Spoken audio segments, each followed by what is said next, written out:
The NBA Gambling Podcast and the Sports Gambling Podcast Network are presented by WynnBET. WynnBET is now live in Arizona, Colorado, Indiana, Louisiana, Michigan, New Jersey, New York, Tennessee, and Virginia. From boosted same-game parlays to live in-game odds, WynnBET has what you need to win. Sign up today and bet $100 to get a free extra $100 at sportsgamblingpodcast.com/WynnBET, sportsgamblingpodcast.com/WYNNBET. State restrictions apply. We're also brought to you by the NASCAR Gambling Podcast. Start your engines with Rod and Cody and get ready to gamble on the Daytona 500 this Sunday. Also worth mentioning, I believe they won the poll bet. They had Alex Bowman, who they mentioned, I believe at 14-1, 15-1. So they're already kind of in a good rhythm, and you can get their actual bets on the official Daytona 500 because it's on Sunday, if you didn't know that. And welcome, everybody, to the NBA Gambling Podcast here on the Sports Gambling Podcast Network. I'm your host, yeah, that's right, Scott Reichel here in the driver's seat this time. And I'm joined by, of course, SGPN's own Delonte. And we're going to go through the very, very limited NBA card on Thursday.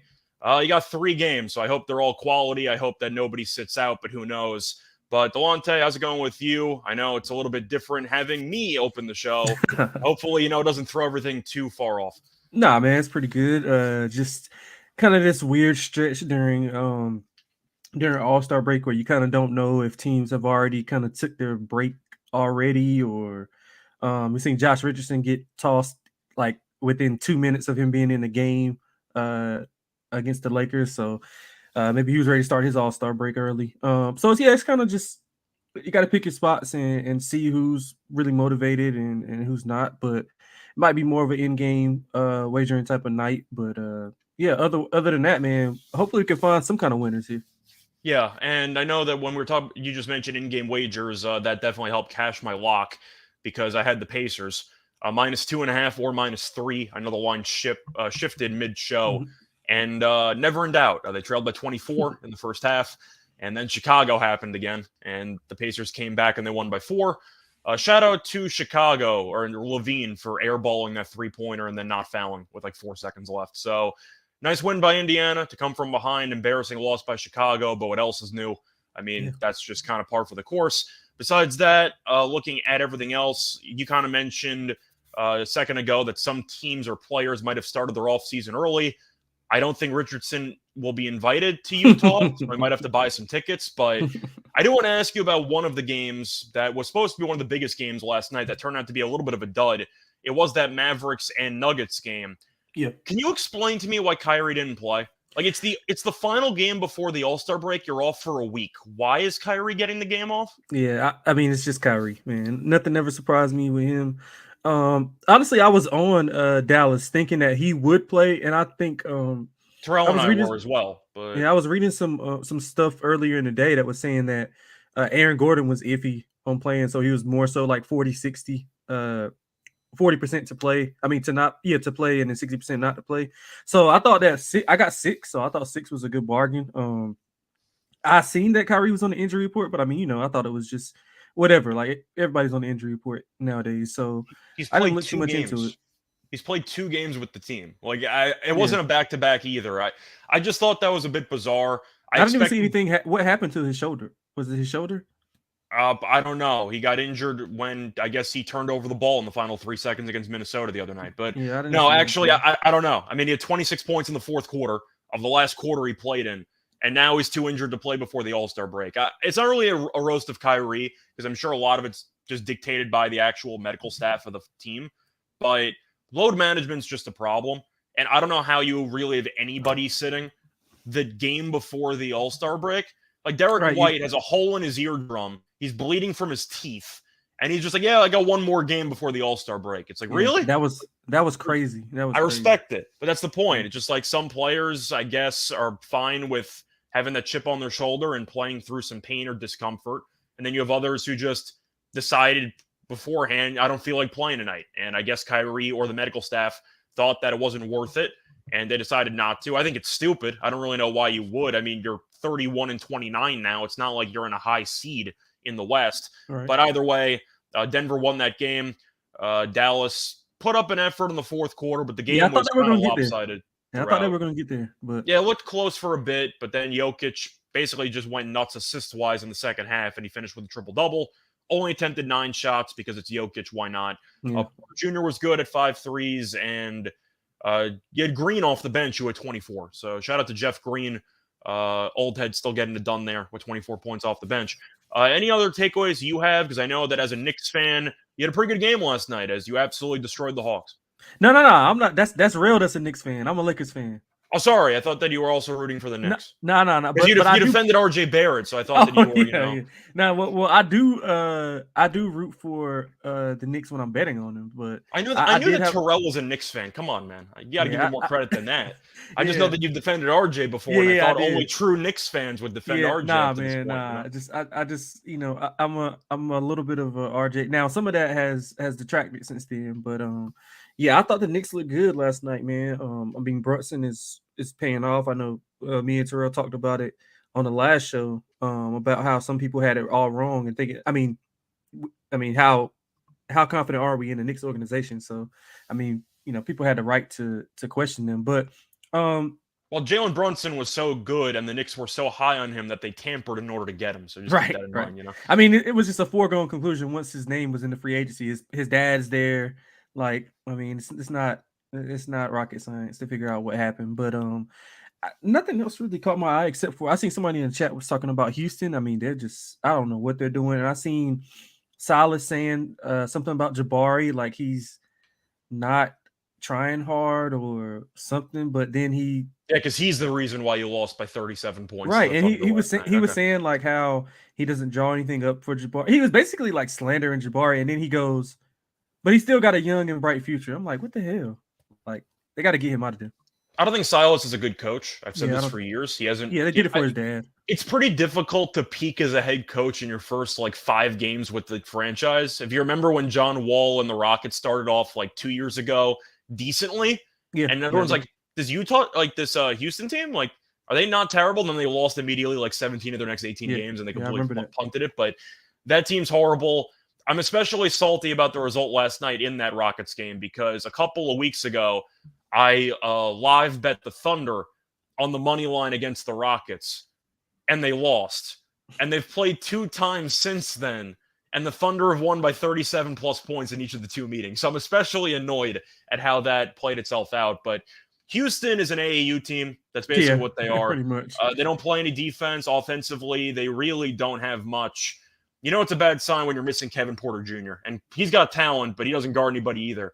But Houston this has to be rock bottom, right? I mean, you're just looking at the results here. You got buried by Philly. You got buried by the Thunder for the second time in 2+ weeks. You've lost 7 straight. The season basically ended on that foul call against De'Aaron Fox when you had a game 1 and then they called that foul. Oh, yeah, I remember that. Yeah. That would have been a nice win. Yeah. Maybe you would have had a parade at that point. That might have been one of the last wins you're getting for the rest of the year. Yeah. But at this rate, man, Munaf might need to go and try out, see if he can get a jersey on. Munaf's just chilling though, because he has the Rockets' first pick in the draft, which could be Wemby. They have the Nets' first round pick, so the future is fine, I guess, for Houston. But that's the problem when you're kind of embracing a tank indirectly, is you try to let your young star players do their thing with no consequences whatsoever. You don't have any depth at all, and I get that's part of the tanking process. But they are a miserable team to watch. Yeah, they are horrible to watch. I don't know why. I get that Houston Rockets fans probably go to games because tickets are probably $4, or it's that classic joke or meme where somebody broke into my car and I had 1 Rockets tickets and they left 7. It could be one of those situations because I don't know why anyone would go to a Rockets game unless you go to see the other team's star player for $10. Yep, that's a miserable team. And that's not how you should be rebuilding an organization. But I'm not going to I'm not going to go that far into the Rockets. I have to at least mention it. They lost by 37. They lost by 37. They lost by 37 plus to the same team. And it's not like the Thunder are a playoff team. They might be, but they're not. That's serious. Also a play-in team. Yeah, like a play-in team. Yeah. Of course, you have to wonder if, they might potentially punt the second half. I doubt it, but we'll see. We've seen the Thunder give Shea paid vacation for about 2 months on occasion. Man, he's got to be furious about that. I think he has to be. But I'm trying to think of any other games to really talk about. Philly was up by a bunch. Then you almost had a Doc Rivers special, but they held on to cover. and they won, but they almost blew a 28-point lead, which was a bit rough. What was up with that line movement in that game? They opened 2.5, and then they got bet down to like pick, and then they got bet back up to 2. It's like all over the place. I know Embiid was on the injury report, but I mean he's always on the injury report. So I'm assuming that was the case. I even saw Cleveland like -1.5 in the middle of the afternoon. So some teams you can tell when it's going to be just sharp line movement and when the sharps are all over a side. But when it comes to certain players and certain teams, like the Clippers, for example, or the Sixers, or the Heat, it really just all comes down to the injury report. So if somebody thought they had inside information on Embiid not playing, then they ended up getting an ass kicking last night. But I'm trying to guess why the line moved that much. Yeah, I'm assuming it was because of Embiid injury theories during the afternoon. Oh yeah, one thing we forgot to bring up, man. Your Nets. What about? I was going to bring them up. I was saving them for last. Yeah, I was saving them for last. But yeah, to go through that one, Brooklyn Bridges over there with 45 points against the Heat last night. I didn't know he could do that. And I watched the entire thing. I was watching the game, and Bridges took over the entire second half. He had like 17 in the first half, very solid number. You assume it's going to regress. You're assuming Miami's going to focus in on him and try to force somebody else to beat them. And Bridges just took over the third quarter, like the second half of the third quarter and the first part of the fourth quarter. And I'm watching the game with my dad, and I'm thinking, like, yeah, what does Bridges have? Like 32, like 35? Like, I'm keeping some tabs, but he only made 4 threes, so it wasn't like he went nuts from behind the arc. Right. And my dad's like, no, I'm pretty sure he has 45. I'm like, wait a second, what? I'm watching the whole game. I didn't even realize. And my dad's like, no, he is 45. And then a minute later, Ian Eagle is just talking about how Bridges with the career high 45 points. I'm like, Miami, what the hell are you doing? Like, you have 45 points to Mikal Bridges, but a decent defensive team in Miami too. Yeah, and Bridges also had a couple of blocks in there. It looked like Butler was completely disinterested the entire game. I don't know if you watched any bit of it. I watched the first, I think the first half of it. I thought it was going back and forth in the first half. It was a really good game. I got sidetracked in some college stuff, but it was, and the Nets just couldn't miss a 3-pointer in the fourth quarter, and that kind of wrapped it up. The game was over in the first 5 minutes of the fourth quarter, basically. But I looked at Jimmy Butler. I know that I talked about his rebound prop. I thought that he would rebound well. I think he had 0 defensive rebounds in like the first 3 quarters. Like that can't happen. Yeah, no, he had 1 rebound with like an offensive rebound, but it looked like Butler really just didn't care. And I think he had like 11, 2, and 4, like halfway through the fourth quarter. And I'm just like, you got to do better than that. Like, I don't know what Butler was doing. But yeah, Miami is a team that's meh. Hero didn't play, so they were kind of limited offensively. And the Nets, this team isn't, of course, as good as the Durant team, but I like them, man. I like them a lot. I mean, they're feisty. I'm not picking them to win a playoff series. I think they could bring a Philly team, or I don't think Boston or Milwaukee, but I think they could take a pretty good Eastern Conference team to 7. If they get anybody other than those, if they get anybody other than those two, I think they'll push them. I think they'll push them. Definitely, they'll be like, what if they get what if it's Brooklyn and New York? Is that possible? Can they? Realistically, that involves the Knicks or the Nets making a hell of a run. So in theory, it's possible because there's still about 20-something games left. But in reality, no. The Knicks and the Nets are probably going to compete for the 6th spot. Yeah, okay. And I'm assuming that whoever's the odd man out's got to be the last or the first play-in team, so to speak. Right. But so they can't get to 4-5. I doubt they can get to 4-5. I'm assuming it's possible because you still got 20-something games left. But let's put that parlay at like plus 9,000. Like I don't think it's happening. But I think the Nets, if they match up against the Sixers, we just saw them play. They can't stop Embiid. But I do think they could give problems to Harden in a playoff series. And we know Doc Rivers late in games. We just saw it yesterday. His teams get a little bit too happy with early leads, and they don't exactly secure them. And the fourth quarter offense is always horrible with Doc Rivers. So I think the Nets could take Philly to a 7-game series. Would I pick them to win the series? No. I think eventually Embiid would just have his way, and they'd win Game 7 at home. But the Nets aren't going to be a pushover. That's my main thing. They're going to cover some numbers, especially if they're against some of those bigger. Like if they fall down to to play in and get in and play Boston, Milwaukee, they'll be competitive. They'll be competitive covering those big numbers. Yeah, I also want to give a shout out quickly to the unsung hero gambling wise last night because I mentioned him. I mentioned Kelly Olynyk double, and he had 28, 14, and 6. I did not expect him to put up. Those type of numbers. Yeah, I did not expect that, but shout out to Kelly Olynyk for making me look smart for once by putting up 28, 14, and 6.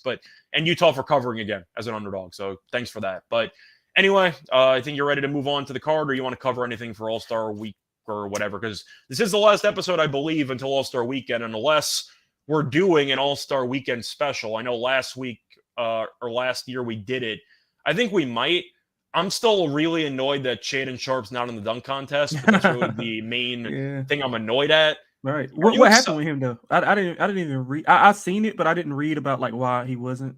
From what I gathered, he initially accepted, and he would have been the huge favorite. I would have bet it. I mean, Right. Sharpe, I assumed, was just going to win the dunk contest, but then I heard he was snubbed from the USA World Game or the new edition of the rookie soft, whatever the hell you want to call it. Why isn't he though? I mean, I don't know. They just thought he wasn't worth it. I don't know. They just decided not to bring him. And Sharpe said, if you don't want me there, screw it. I'm not showing up to dunk. I kind of respect it in a way. Yeah, if that's the case, I feel that. Yeah, I feel that. He's a top 10 pick. Like, I don't care if his role on the team wasn't as prominent as he would hope for. He has been better lately. Yeah. He's a top 10 pick. Like, you should probably throw him in the contest. That's all I'm saying. I mean, but who the hell else is going to join the dunk contest willingly? Matt McClung. Oh, yeah. You said willingly, so they got a guy who's not even on NBA roster who's in the contest. But I would have picked Sharpe. But anyway, that's kind of the main upsetting piece of All-Star Weekend for me. I was excited for the dunk contest for about a week just because of Shaedon Sharpe, and now he's not in it. And I got to watch Jericho Sims. So it's what the hell is Jericho Sims going to do? Every now and then you see a center actually have a good performance. I know JaVale McGee won it. Dwight Howard won it. Jericho Sims has hops, but I can't imagine him doing like a 360 between the legs dunk. I feel like he's just going to be a power tomahawk guy. Yeah. And he can barely catch lob passes. Yeah, it's going to be bad when they bring on a guest to throw him a lob, and they're going to have to try it a couple of times. But the point is, Sims, he's got a lot of vertical. I'm not sure the creativity's there, and the power dunks, they kind of died with like Jason Richardson, or like Jason Richardson, one of the most underrated dunk contest dunkers and in-game dunkers. Actually. And he was a mix because he also had the between the legs. He had the off the backboard between the legs like 10 years before it was popular. Like he's probably my favorite dunk contest dunker of all time. Levine's, of course, up there or whatever. But the point is, he also had some power dunks. You don't really have that many guys have success doing power dunks. I don't think Sims has a shot in hell to win the dunk contest, but I don't know who does, to be honest with you. Like, I don't. I'm probably going to throw some. I probably might throw some money on Matt McClung just for the hell of it. Just because they got a ringer in there, and you're just hoping that he gets it done. I still think that they should bring in an actual dunk contest specialist. Bring in Kilgannon, bring in like Guy Dupuis, any of these guys. Just bring in a ringer and just throw him in against any of the NBA players that are having the contest. Or a fun idea, you have like a Money in the Bank idea from WWE where the guy wins the actual contest and then there's like boss music or something and another dunker runs out of the tunnel and he tries to steal the belt at the last minute. I think that would be a pretty cool idea. You gotta really spice it up. Imagine that you actually had that where it's like you win this dunk contest, you're celebrating with the trophy, and you hear music come out, and John Morant pops out for like a last second dunk contest round. They should write me to come up with some ideas for the creative department. I think that's a hell of an idea. Yeah, somebody, man. But I think the most exciting thing that has been for the All-Star Weekend has been the rookie sophomore game and the 3-point shootout. Those have been the highlights of All-Star Weekend for me, at least. I mean, I thought you were going to say the Antetokounmpo brothers running it back for their skills competition run there. But they take that shit serious, man. A lot of people don't. They take it like Giannis is trying to win. Like, I mean, I would take it seriously. You got 1.5 players in the league out of that brother core. I mean, his brother's not in it, I don't think, and you have Thanasis, who is a hell of a cheerleader on the bench. But his other brother's in the G League, right? I think he was G League from the Lakers, if I'm not mistaken. I think so, but I'm saying he's still in the G League, I think, right? Yeah, he is, yeah. Okay, but I'm trying to remember if we even have an All-Star Weekend episode for tomorrow. I think we do. I think Terrell and I will be back for that, but we do. I guess we're gonna cover All-Star MVP odds and like Team LeBron versus Team Giannis. But you kind of don't know who's on each other's like on the team because they pick right before the game, right? Yes, and I also heard that Embiid might drop. And Embiid said in an interview yesterday that he doesn't feel that great, so he might not go. So you might have an additional guy replacing him. I don't know if that's a center or if that means Brunson will finally be an all-star. I don't know what the story is, so just keep that in mind. Embiid might not be there. How many of these star players that are injured are actually injured, and how many just don't want to go to Utah for a weekend? I'd say 80-20. I'm just saying, you got to remember, this is in Utah. I don't think there's many nightclubs in Utah. They got a tabernacle, but they don't have a nightclub, so that's not a good ratio if you want to have fun for a weekend. But I just wonder. I never thought about going to Utah in my life, ever. It's got to be miserable, though. Last 2 years, you go to Cleveland and Utah. Jesus. That's got to be rough. Where's it next year? I don't know. Hopefully in a better place than Utah. This should just happen in Vegas every year. First of all, I'd apologize to people from Utah, but I don't believe that gambling is actually legal in your state, so I don't know why you'd be watching this show. But, yeah, I'm not exactly thrilled on going to Utah. My dad told me yesterday that apparently Utah is very big ski country. Yeah. Would not have known that ever. I would not have ever guessed that Utah was a big ski place. So that tells you what I know about Utah. Yeah, man. It's I don't know, man. Maybe maybe we'll go down there one day, do a live show. In Indianapolis next year, by the way. Oh fuck. Well, 3 years in a row. I mean, I guess Indiana might have legal sports betting though, so I mean, I guess they're closer to Chicago, right? It's not a far of a drive. There's some stuff there. Utah's got nothing, unless you're driving to Vegas and back, or you're flying to Vegas and back in between. But that might be what they do. Might be, but anyway, Terrell and I will be breaking down the All-Star Game stuff over the weekend tomorrow. So I wasn't sure if we would. I'm still waiting on celebrity odds. I'm sure that Terrell can find some for the celebrity MVP for the celebrity All-Star Game, which I used to occasionally watch on ESPN. But anyway, to move on to the actual games for today's card, looking at the Bucks and the Bulls. The Bucks are, well, probably going to be at full strength, but you don't exactly know because Giannis did injure his knee in the fourth quarter of that Celtics game. Didn't look good, and he's likely to play. It's the last game before All-Star break, so maybe he does suit up, but am I wrong for thinking there's actually a decent chance Giannis doesn't play in this game?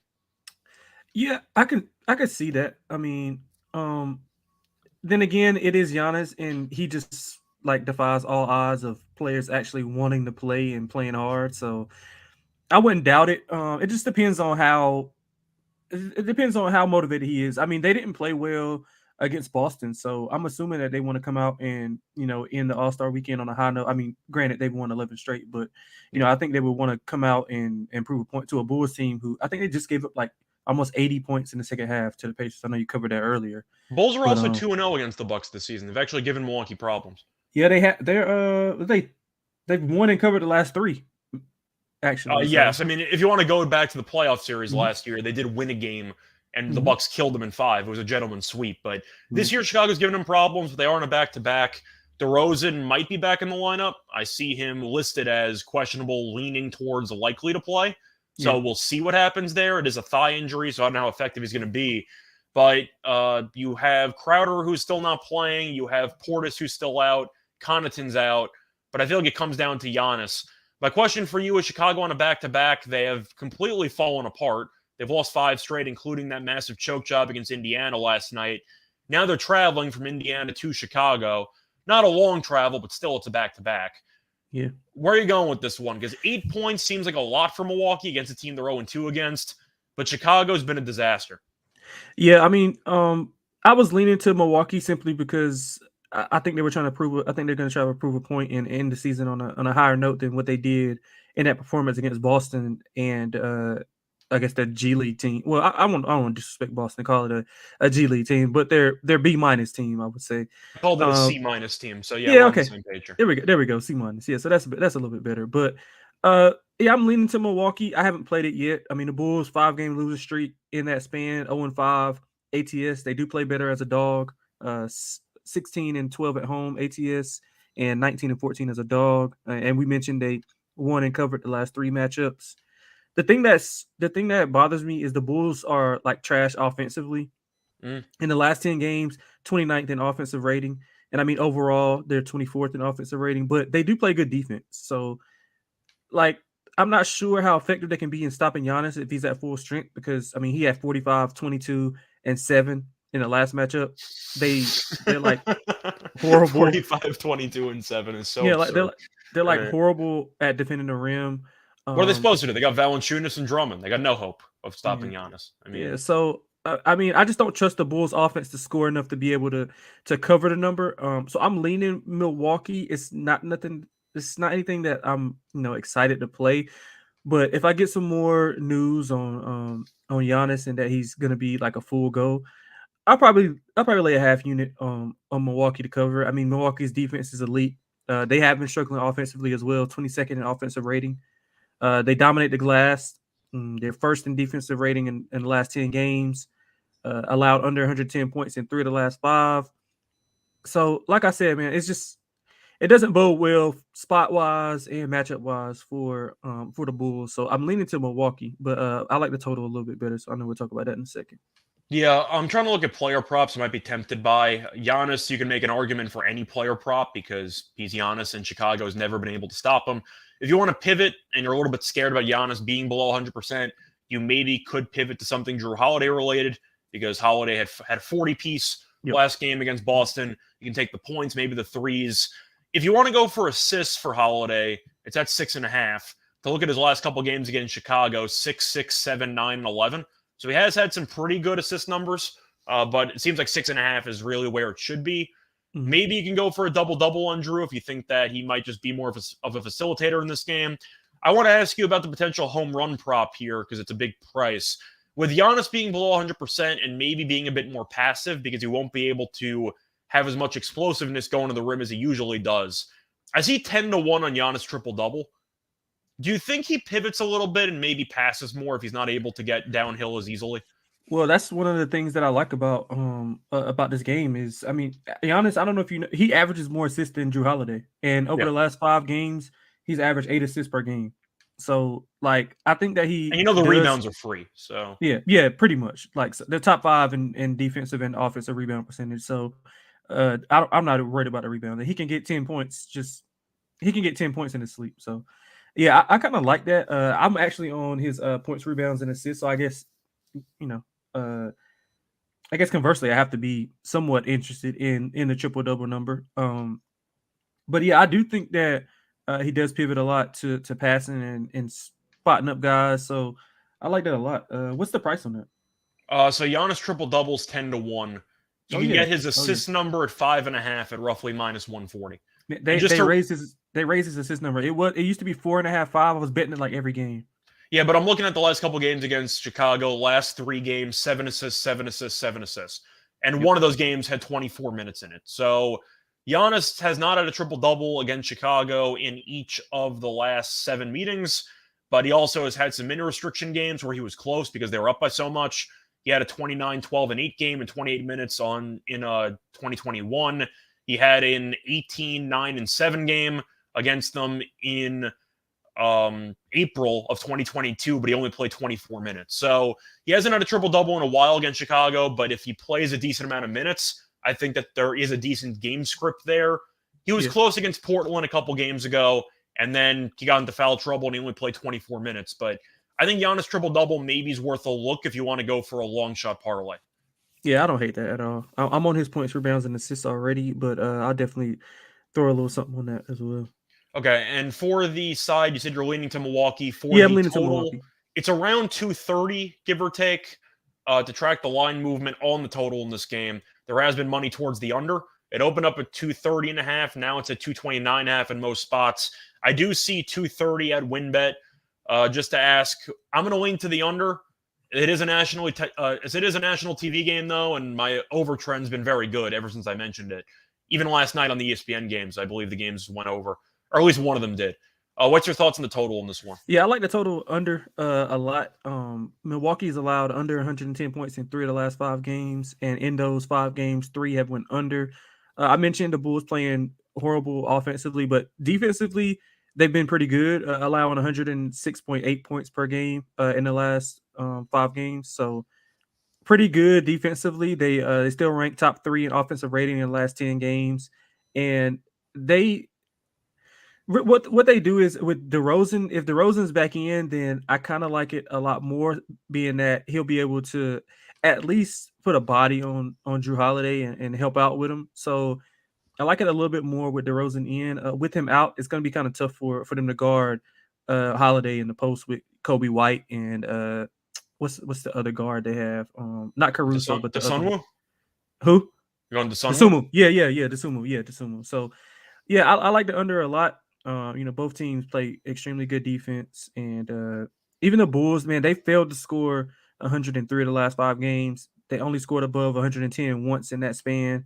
They even barely scored 90 in 2 of the 5 games. So And then 91 against Orlando. I yeah, mentioned a lot of these numbers last episode because I gave out Indiana as my lock, but Chicago's horrible. They're really, really horrible. bad. Yeah, so I lean to the under. The only thing that scares me is that Milwaukee scores like 140, and we get a blowout potential, and the Bulls come in and they just start chucking up threes late, and it gets over. But I think Milwaukee's good enough to hold the Bulls, somewhere between that 100 to 106 range. So I'm leaning to the under. I actually like the under a lot more than the side. Yeah, I'm leaning to the under as well. Chicago's on a back-to-back with travel. I mentioned it before, so fatigue could be an issue. Their team total is 110.5. That's probably my favorite lean in this game. I'd probably just go with the Bulls team total under, because if this game's going under, Milwaukee's defense is going to show up. And you're hoping after they gave up basically 130 points to Boston's C- squad, they're motivated to play good defense in this game.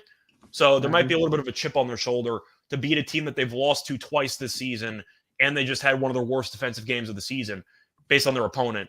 I think Milwaukee shows up defensively, so I like the under as well, and I am going to go with the Bulls team total under. But looking at a quick player prop that was mentioned in the comment section, LG wants to know if I like Drew Holiday rebounds over 5.5, maybe parlay it with Giannis 5.5 assists. Well, I like Giannis 5.5 assists already. I'll only pull up Holiday's numbers rebounding-wise recently. I know he's been pretty good at rebounding, but I just want to actually see how he's done numbers-wise. 5, 5, 7, 4, 5, 4.5. I think I'm going to pass. He's gone over one time in the last 6 games, and he had 5 last game. He played 43 minutes. To pull up his numbers, though, against Chicago, once again, I didn't look at rebounds the first time. Yeah, maybe a favorable matchup, though. It is a favorable matchup, but I have to at least point out his numbers against Chicago, rebounding-wise, 5, 6, 0, 8, 4, 2, 1, 3. So he has not done that well rebounding. I think I'm going to stay away from that one. I do like Giannis assists, but I think I'm going to pass on the Holiday rebounds. Yeah, I see Maddie was giving some Utah love. He's saying Utah's a nice place. I'm not saying that's not a nice place. I'm just saying when you're an NBA all-star making millions and millions of dollars, I doubt you want to take a flight to Utah during your off time. That's what I'm saying. Yeah, sure. I didn't say it's not nice. I just said NBA players would rather be in probably 40 other states than Utah. Yeah. That's kind of my point. Maybe 45. Whatever has a nightclub. I don't think Utah has any nightclubs.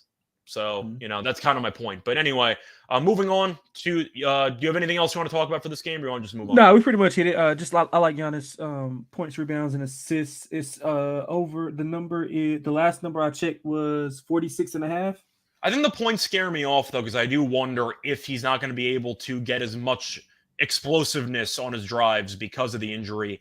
And that's why I think he might not play. The injury didn't look great. Now, he stayed in the game because it was an overtime game and he stuck it out, but I do wonder if he will be a bit more passive. And if Giannis only goes for 25 points, then are you screwed? Possibly. Yeah, that's fair. So I feel like 52.5. I'm sorry. I said it wrong. That's what I'm saying. So you basically need him to go for 30 and change. Yeah. So 52.5. I like it over. He's over in 8 of the last 10. I do get that.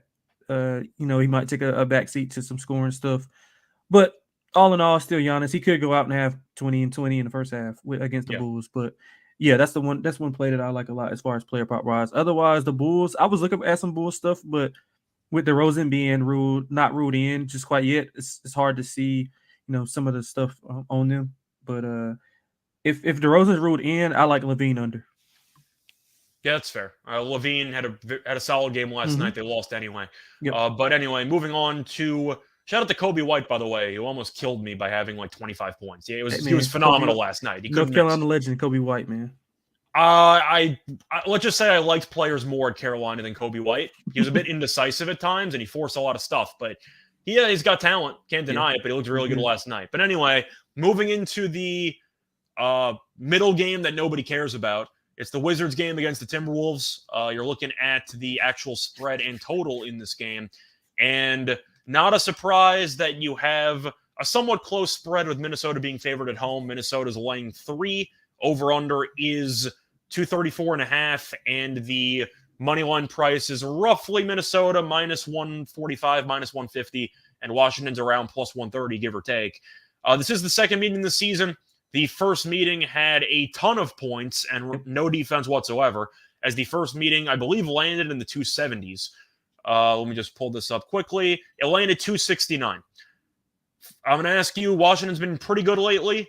Minnesota's been hit or miss, but they have been very good at home this season. What's your thoughts on this game? It's pretty difficult because you can have issues with both teams and their consistency or lack thereof. Yeah, I think you hit it right on the head. Both teams have been a little inconsistent. I can't get a read on the Wolves. Like, I have no idea. Like, if I'm on them, they lose. If I'm against them, they win.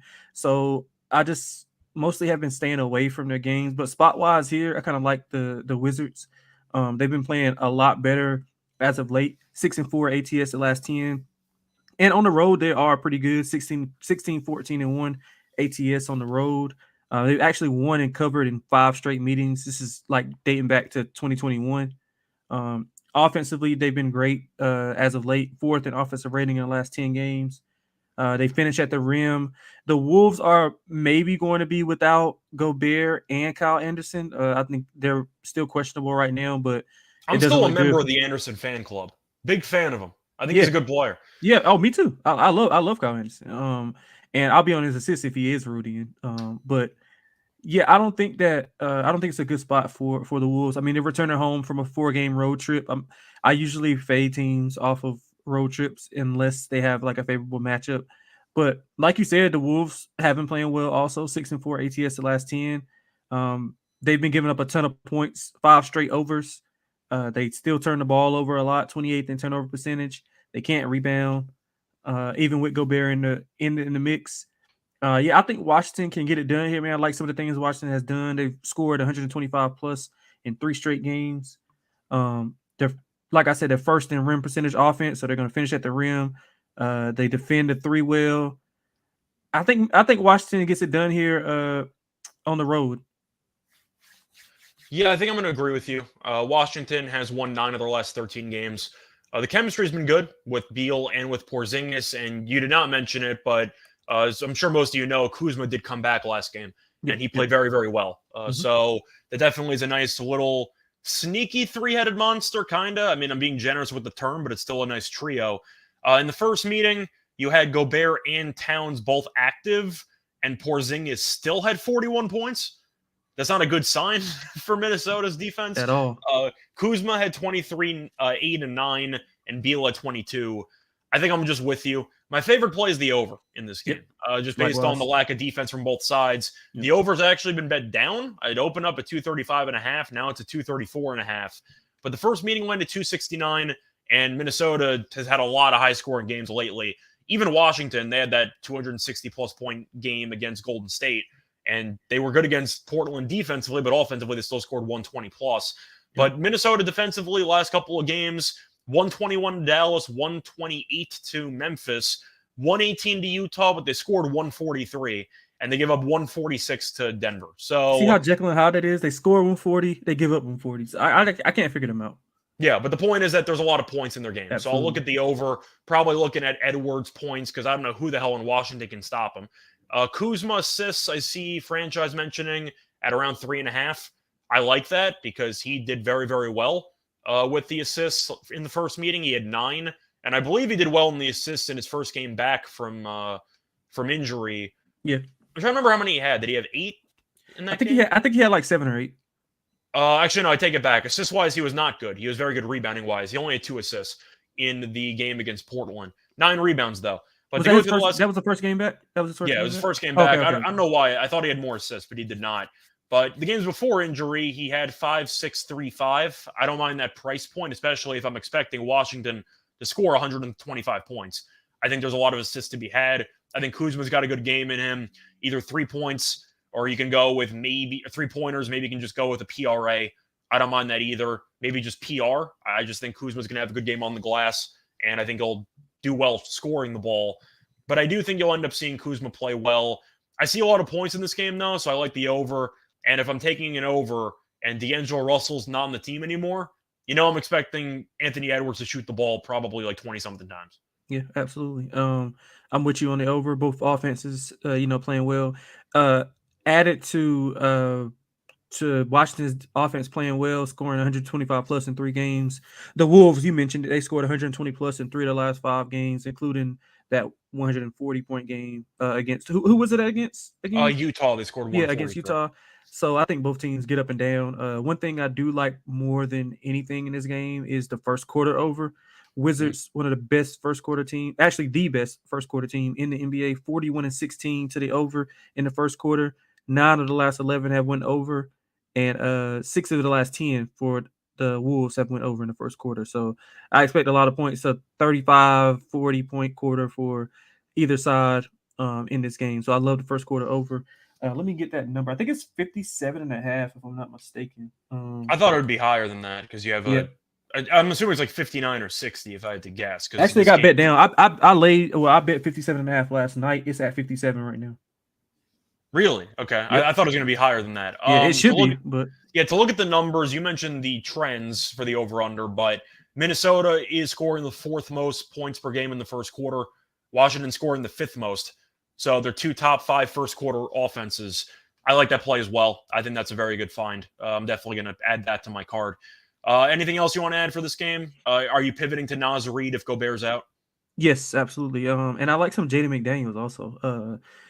I'm kind of waiting to see if Anderson's going to be ruled in and Gobert both, because some of those minutes have to be allocated to the lesser guys. So kind of just a wait and see approach with the Minnesota props. Other than Edwards, I mean, I think you brought up a good point about him being able to shoot the ball maybe 25, 30 times a game. Especially with Conley being the point guard now. Yeah. We know Conley's not exactly looking for his shot most of the time. Yeah, absolutely. So, I'm just kind of waiting for the Minnesota props. But the Wizards, I know the chat likes Kuzma. I'm probably going to be on Kuzma in some It's tough to avoid Kuzma when he comes back from an injury and he drops 33-9. So right. I like you brought up Porzingis. I like him over 32.5 points and rebounds. He's went over in 5 of the last 7.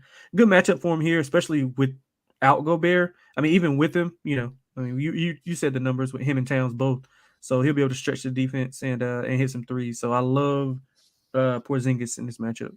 Yeah, I love Porzingis too. I mentioned he had a 40 piece in the first meeting before.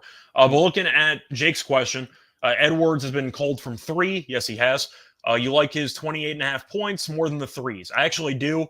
If you look at his only game against Washington this season, it was a while back. It was in 2022. But you're looking at that one meeting on November 28th. He had 29 points. He only went 1 for 6 from 3. You're looking at the last couple of games. He had 32 against Dallas, only went 1 for 4 from 3. I think that I'd rather take the points because he could get to the line a lot, and I think that's definitely going to help out.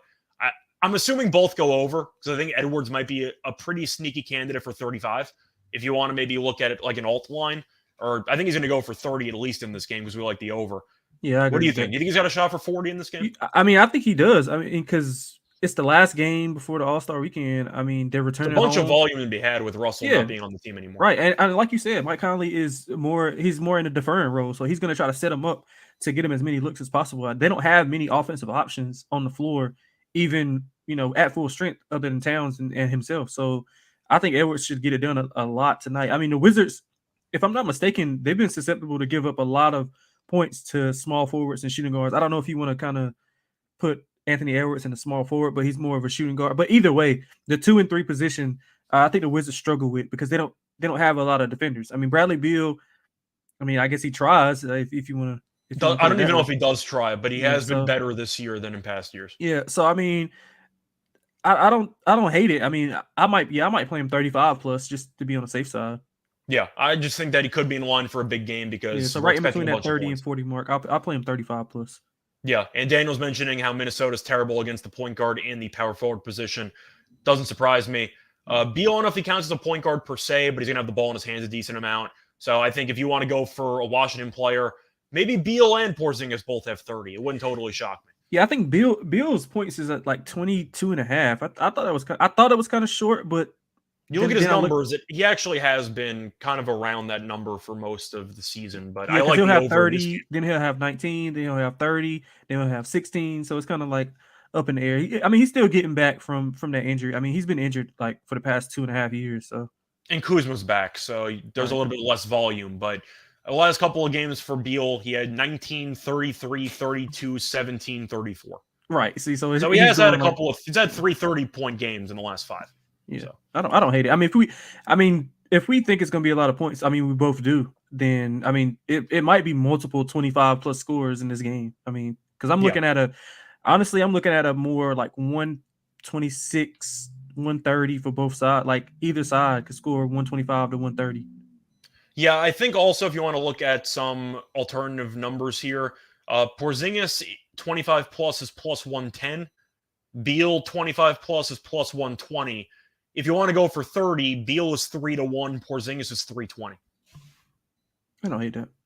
I don't either. Kuzma's 440, but I'm not going to take Kuzma for Yeah, 30 plus. I don't got the numbers in front of me, but I think Beal Porzingis pick and roll action is one of the most effective pick and roll actions in the NBA. I mean, small sample size, obviously, because Yeah. they haven't played a lot of minutes together, but that's a lethal pick and roll offense with them too. Yeah. So anyway, I like player prop overs obviously because we like the over in the game. First quarter over, those probably gonna be my favorite play. So Yeah. thanks for bringing that up.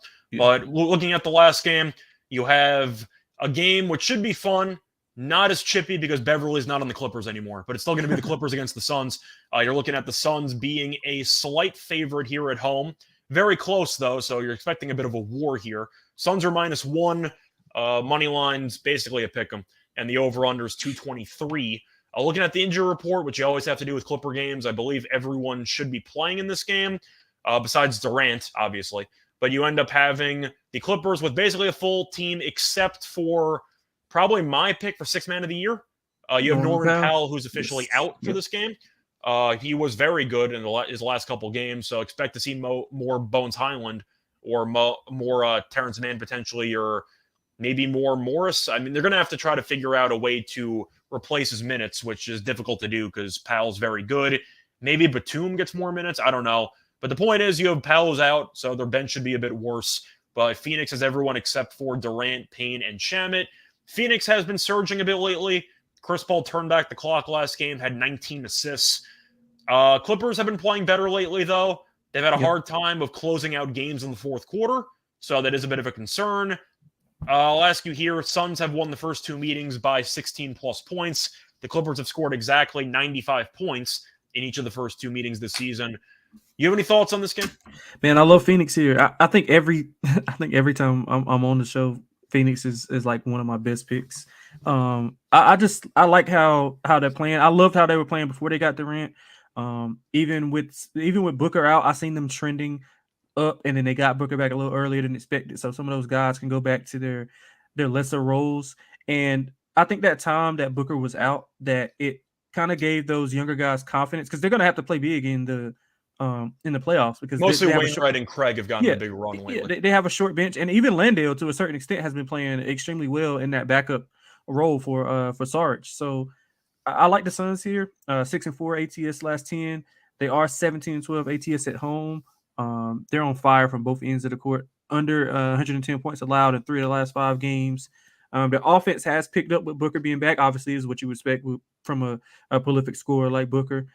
But the Clippers have been playing better offensively as well. They're averaging 120.4 points per game the last 5. 3 of the last 5 have went over, and that's kind of shocking to a Clipper team who plays at a slower pace and they play more half court, and they want to get those guys in those half court sets. 17-16 ATS on the road. I think it's gonna be a good game. I think it's a great game to end the first part of the season.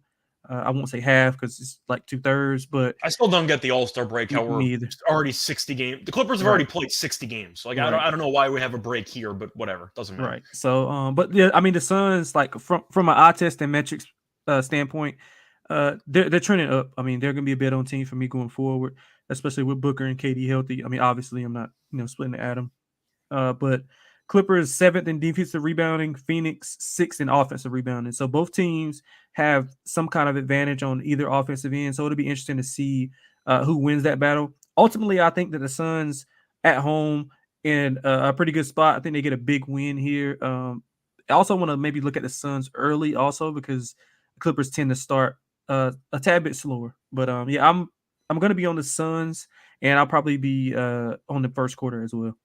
Yeah, I'm going to go with the Suns as well. It's tough to go against Phoenix in the Valley, but you're looking at the Clippers the last couple of games. I mentioned they've been playing better, but look at the level of competition. They seem to do well against bad teams and they shrink against good teams. They beat Golden State by 10. Golden State was on a back-to-back. Yep. I've said it several times. I don't think Golden State's very good. I'm not writing them off because, the defending champions are waiting for Curry to get back, but they're a 500 team. Like, I don't think Golden State's very good this year. They lost to Milwaukee.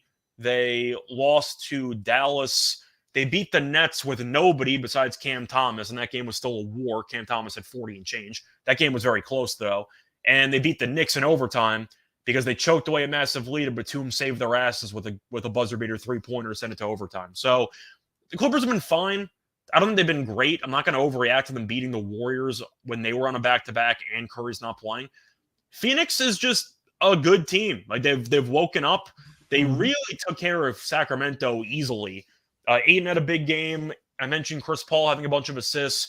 Booker looked comfortable, scored 32 points. But Sacramento's a good team. I think they're going to regress in the second half just because they don't guard anybody for Sacramento, and the offensive numbers have kind of cratered a bit. But Phoenix really that game was never in doubt for Phoenix. It just felt like they were controlling it the entire way. And I do think that Phoenix at home being 20-9 is definitely a good trend to back. Give me the Suns money line here. I'll take the Suns in the Valley. This line seems a little bit short. I do want to ask, though, about the Clippers team total under, because I basically alluded to it when I mentioned that the Clippers have scored 95 in each of the first two meetings this season. Then again, I can't even keep track of who was playing in those games for the Clippers. Yeah, but you have any thoughts on the team total under here? Because I am impressed that Phoenix kind of put the clamps down against Sacramento. Yeah, I do like I like the under in the game. I don't hate the Clippers team total, but my fear is that they've been rolling offensively. They're really not an offensive team, and obviously those numbers, like you said, are kind of it's kind of noise in a lot of them because you don't know who's in and out of the lineup. But as of late, at full strength, they've been playing very well offensively. But I think the Suns can combat that with some good defense. Like I said, 17 of the 29 home games for the Suns have went under. I think they do a really good job of defending the rim. The Clippers, they like the rim and the mid range is where the Clippers live at. So I think they could do a good job at defending that. I don't hate it. I just like the under in the game a little bit better. Yeah, that's fair. But I am going to look quickly at the actual scores that the Clippers have had against the Suns. 95, 95, 113, 96, 86, 111, 101. So they've only gone over this number once in the last 7 meetings, and they went over by 1.5 points. So historically speaking, the Suns have done pretty well defensively against the Clippers. I think I have to like the under anyway for the Clippers because Norman Powell has been their third best player this season. Right. Powell's been really good. And with him out of the lineup, that bench unit, which is a strength, I'm still not sold on Phoenix's bench and all. But that means you need Kawhi or Paul George or both to go nuts because Powell's a microwave and give you 25 points in 25 minutes, and you don't have that luxury anymore. Yeah, unless Bones, is hitting the shots. That's a dangerous game when you give Bones a bunch of minutes, especially if you bet an under. If you bet an under, you don't want to see Bones Highland on the court. Yeah, it is. Seriously. Are you pivoting to anybody else with Powell being out? Are you looking more for like Terrence Mann to be? Yeah, I do like Terrence Mann. I don't see any of his props out. I don't know if you see him at all. I don't think I see any props right now, but he is starting allegedly. So yeah, he should like be because they got rid of of Reggie Jackson. So what does he have? I see 9.5 points. Oh yeah, I'll go over that. I got to go over that. Yeah, I'm expecting Mann to play a lot of minutes, especially with how Booker is, of course, a flamethrower, and we know that the Suns have a bunch of wings that they can rotate between. Mann should be on the court for a lot of this game. Yeah. And I'm just trying to look at his last couple of games. He had 16 points against the Warriors, had 10 against Milwaukee, had 21 against Dallas, 12 against Brooklyn, 12 against the Knicks. So he's had 10-plus points in 5 straight games.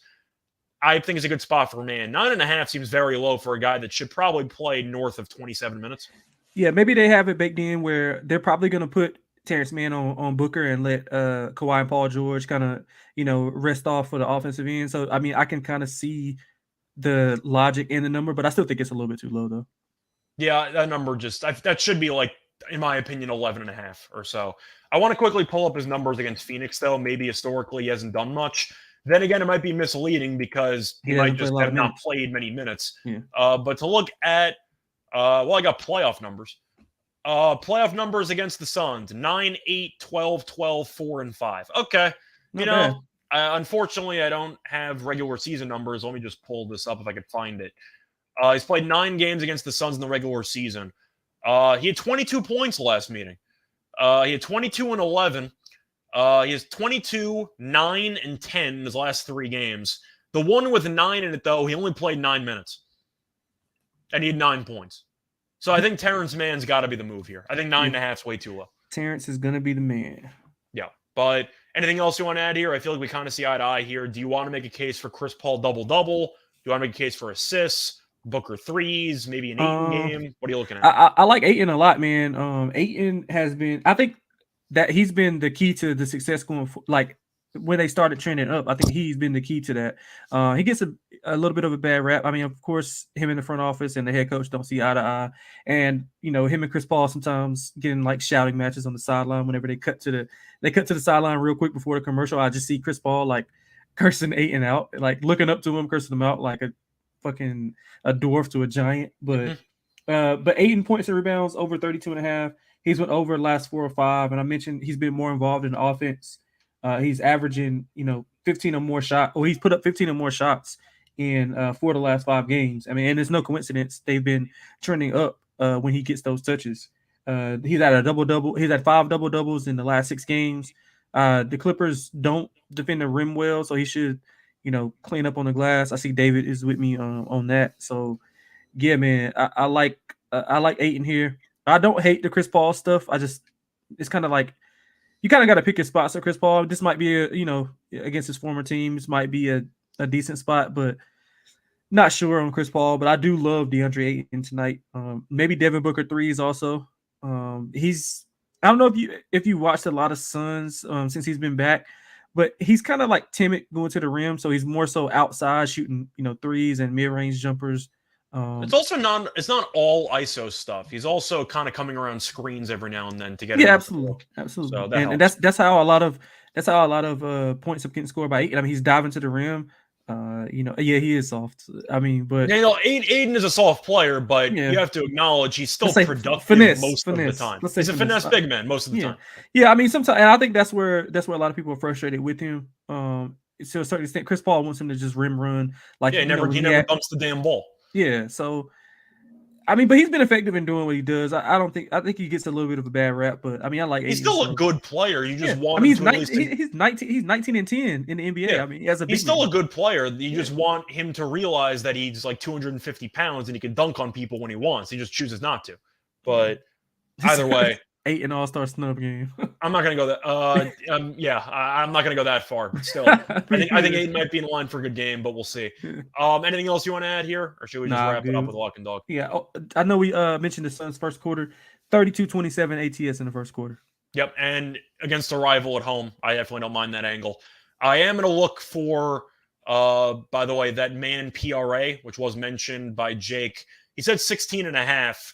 I don't even see it on any of the books I'm looking at, but maybe you can find it. I don't see any man props because that was one of the first. I found 9.5 for points. That I did find. If you do want to make a case for PRA to go through the last couple of games, 27, 18, 28, 21, 17. But once again, with Powell being out, you might see a bit of a boost in minutes for man. So maybe on that, but I like the points. I just feel like 9.5 is too low. Once again, though, you have anything you want to add, or should we just wrap it up?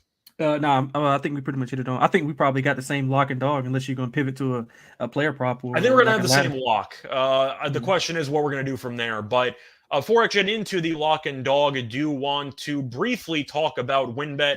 WynnBET is the official online sportsbook of the Sports Gam Podcast Network. WynnBET is active in a bunch of states, and there are a ton of ways to play, including live betting and same-game parlays.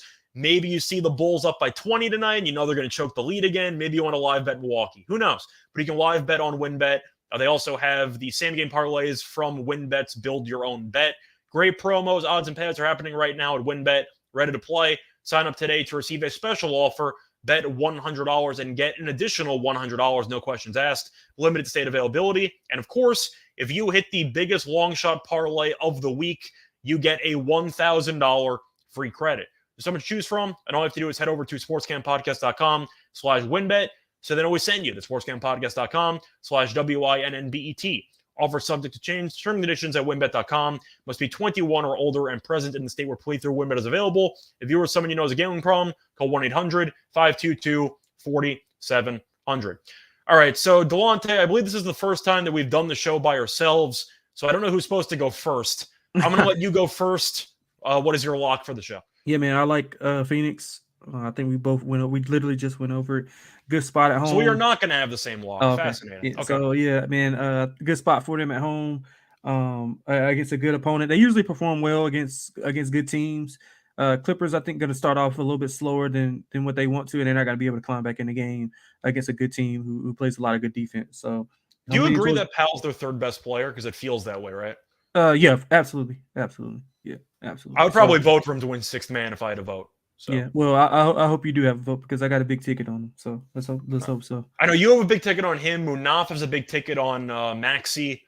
I'm not sure if Maxey's going to get it because he missed about a month or so. Yeah, I don't think so either. And you have Brogdon who always gets hurt. So I think Powell would be my pick if I had a choice. Yeah, so and Russell's not playing, so tragic.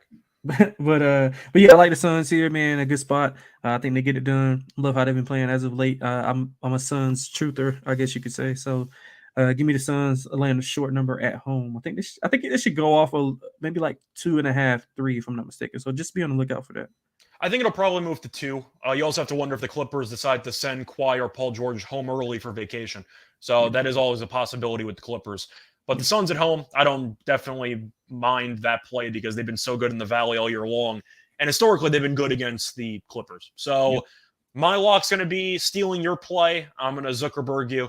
I'm going to take the first quarter over 57 in that Wizards and Timberwolves game. You mentioned all the stats and all the trends. I believe somebody in the chat said the last 10 games between these teams have gone over. That's the full game, not the first quarter. Wow. I haven't double-checked that, but I'm going to take your word for it. But I do think the first quarter seems a bit low. Both these teams rank in the top 5 in points per game in the first quarter, and 57 does seem short. Give me the over in the first quarter of that Timberwolves and Wizards game. I do want to look briefly at the first quarter of that first meeting. I know each quarter had 63-plus points, and that's why the game landed 269. But the first quarter of that first meeting had 71 points. Give me the over 57 as my lock.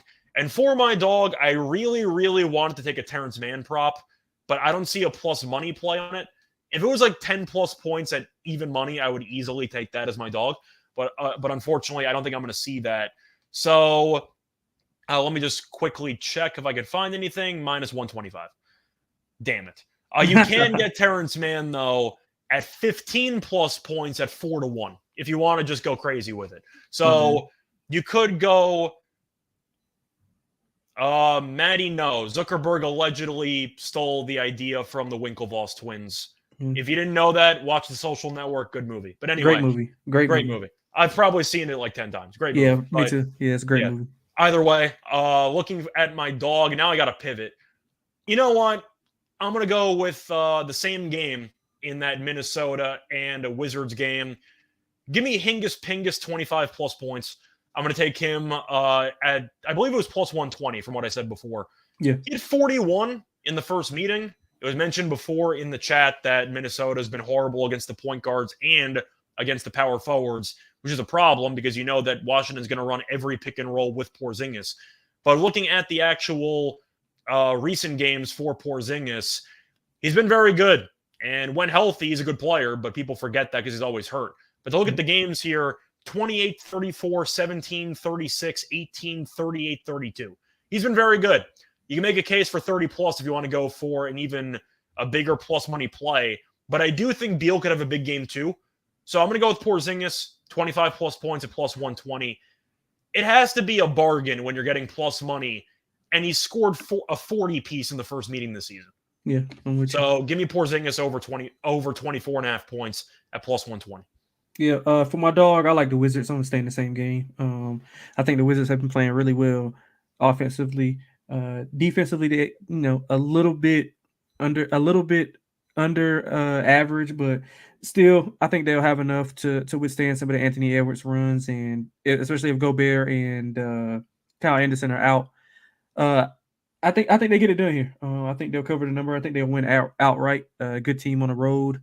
Um, and like I said, they've dominated the last 5 meetings, won and covered 5 straight. So yeah, I like the Wizards here as my dog. Okay.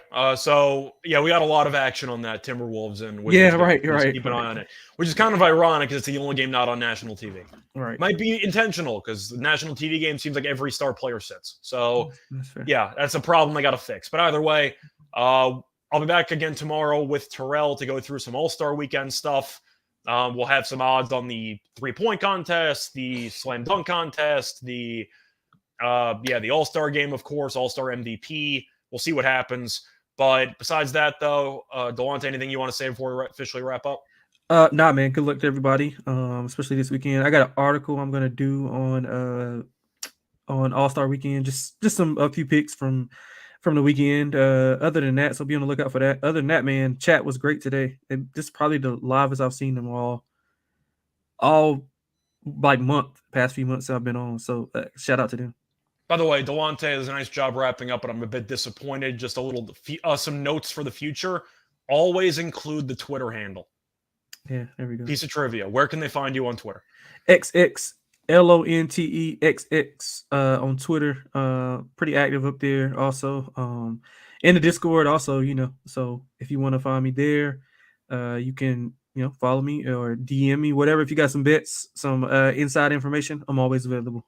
And Maddie wants to know where they can find the article. I'm assuming it's going to be on the SGP website. Yeah, it will. Honestly, I don't want to bother him enough. No, he's on vacation. But he's usually the one who I send my article to. So I'll send him a message and see how soon it'll be posted, or if he's going to edit it or what. So if you need me as a backup guy, I can help you with that. So that's fine. Yeah. But, so but I'll have it done today, and I'll have it sent out to him. And I guess maybe if he's like not busy, I guess he'll do it. If not, I think he'll pivot maybe to you or whoever.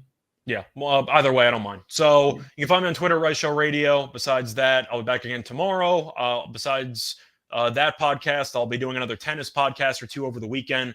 A lot of tournaments going on in tennis, especially with the All-Star break coming up. You might want a sport to bet on.